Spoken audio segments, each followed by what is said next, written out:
welcome, ladies and gentlemen, to a new episode of Africa Today, where we get to the latest news and events taking place on the African scene.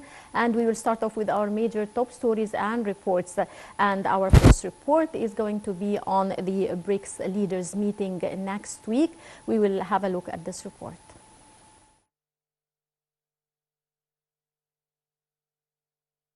To discuss how to turn a loose club of nations accounting for a quarter of the global economy into a geopolitical force that can challenge the West's dominance in world affairs. Russian President Vladimir Putin will not join leaders from Brazil, India, China, and South Africa amid rifts over whether to expand the bloc to include dozens of global South nations queuing up to join. South Africa will host Chinese President Xi Jinping, Brazil's President, and Indian Prime Minister for the BRICS summit from August 22nd to 24th. Spread over the globe and with economies that operate in vastly different ways, the main thing utilizing the BRICS is skepticism about a world order they see as serving the interests of the United States and its rich country allies who promote international norms they enforce but don't always respect. The BRICS summit is the first to be held in person since 2019 and comes as the bloc seeks a new relevance amid Russia's war in Ukraine, South Africa's crashing economy, and sharpening competition between Asian giants China and India.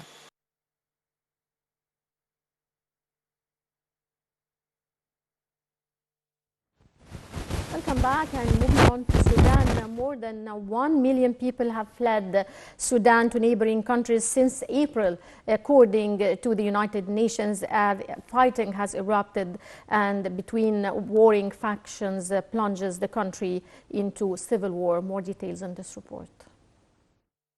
More than 1 million people have fled Sudan to neighboring countries since April, according to the United Nations, as fighting between the two warring factions plunge the country into civil war.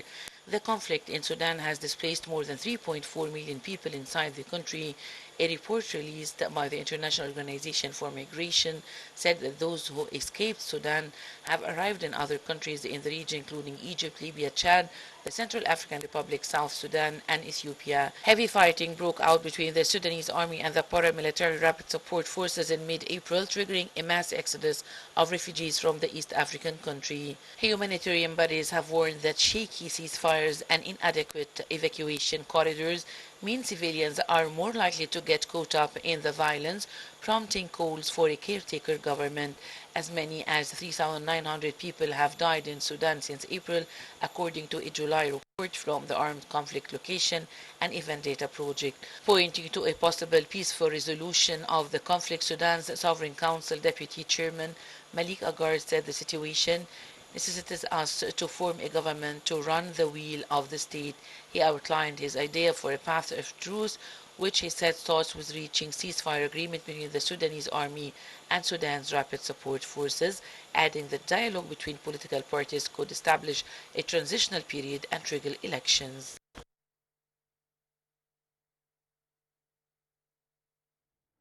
And still with our special report, scientists are creating a cholera vaccine in a capsule form that aims to transform global immunization program against the cholera disease. Let's have a look at this report. Cholera outbreaks have surged since the pandemic, straining vaccine supplies and derailing momentum. Scientists are creating a cholera vaccine in capsule form that aims to transform global immunization programs against the waterborne disease and save countless lives. The World Health Organization estimates that there are 1.3 to 4 million cases of the acute diarrheal disease each year, leading up to 143,000 deaths caused by food or water contaminated with Vibrio cholera bacterium. It occurs mainly in South Asia and Sub-Saharan Africa. Dr. Julia Lange, director of the cholera program at the International Vaccine Institute in Seoul, said the new capsules called DuCol will help plug current vaccine shortages and allow governments to shift to more preventive strategy. A phase 1 clinical trial is set to launch next year. The IVI is developing DuCol alongside scientists from Jotvax AB, a biopharmaceutical company linked to the University of Gothenburg, and the Valven Sweden AB company, the Wellcome Trust, and Swedish government. have provided funding assistance. The low-cost drug has a similar composition to Dukoral, a drinkable vaccine already on the market, but its capsule form improves its thermognically, meaning that its active ingredients remain stable at a higher relative temperature over longer duration. Current vaccination were not very suitable for global public health needs because of high costs and more complicated delivery systems.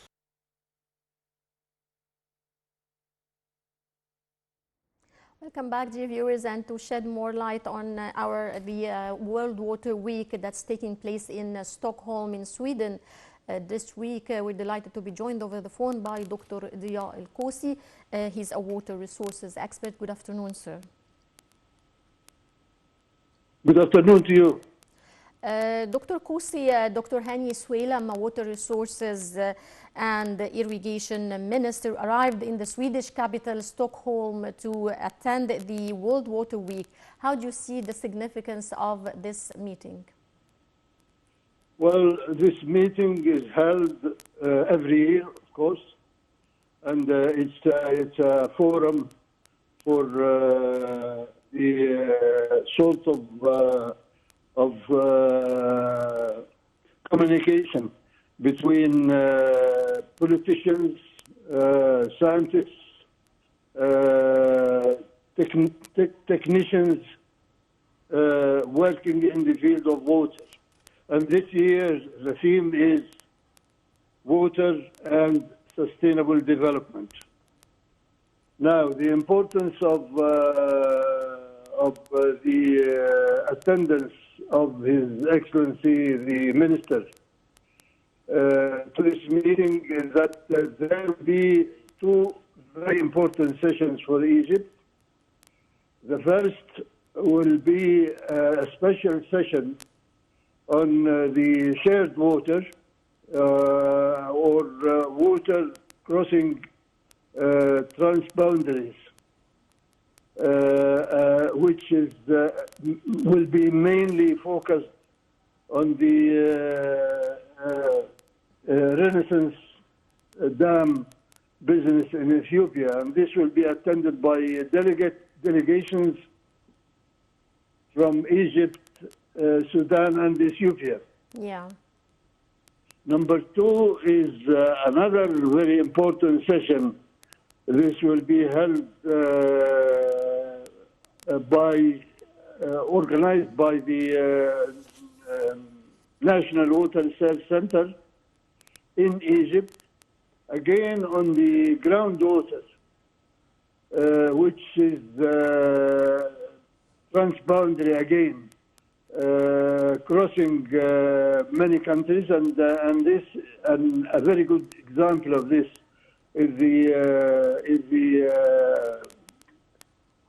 groundwater aquifer, the Nubian sandstone groundwater aquifer, which is shared between Egypt, Sudan, Chad, and Libya. Yeah.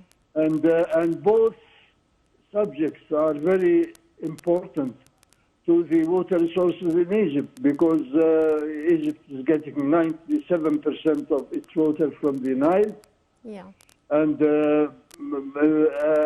out of this amount, more than 85% is coming from Ethiopia, and from the Blue Nile and Sobat and Atbara, and the remaining 15% is coming from the White Nile, passing through Sudan. Yes. And the groundwater in the Western Desert is, of course, very vital to the life of the people living in the oasis. Yes. And this is also a hot issue that needs to be investigated day and night with the countries concerned. Yes. Sir, how do you see the significance of Egypt's representation in the World Water Week in terms of coordination with the neighboring countries with regards to the pressing water issues? Well, this is we have our own Water Week, Cairo Water Week, which will be held in October. Yes. But the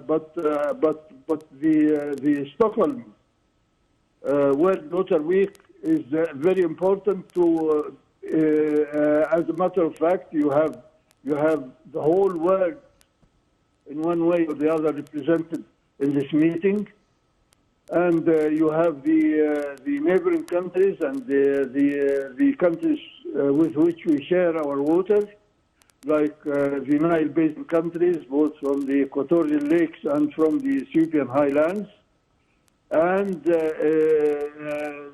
the others sharing with us the Nubian sandstone aquifer in the Western Desert will be also there. However, it's a good opportunity to gain from the experience of other people in the world on other or similar problems raised in their countries. How are they managing with less water or floods or droughts or all kinds of water conditions in the world? And this is a very good opportunity to raise our capacity. That's number one. And the capacity of all the engineers who are going to attend this meeting with His Excellency the Minister. Mm-hmm. So it's a very important international platform and forum for discussing water issues. Right. Well, sir, how far do you agree that the water crisis facing the world is one of the most pressing issues as the world population is increasing and at the same time with steady water resources? This is a very important question because the world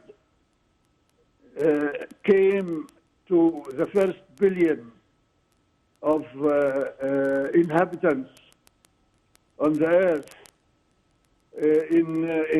from Adam, from the creation of our grandfather Adam until the year 1850. And until the year 1850, the number of population of the people was only 1 billion. And in less than 200 years, we are now approaching 10 billion. And the amount of rain which is falling on the earth is almost the same, because the area of dry land is limited to 25%. The area of open water surfaces like seas and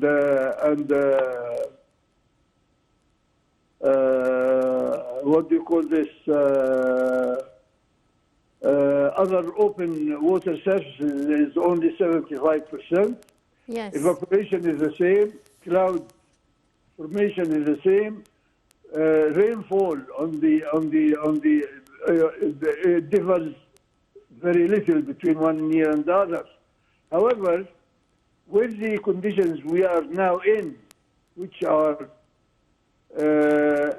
governed by what we call climate change and the extreme events of the climate change, the distribution of rain is very much varying between areas.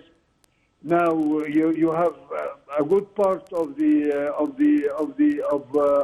China is underwater because of the huge flood hitting the country, while other countries are suffering from, like Iraq.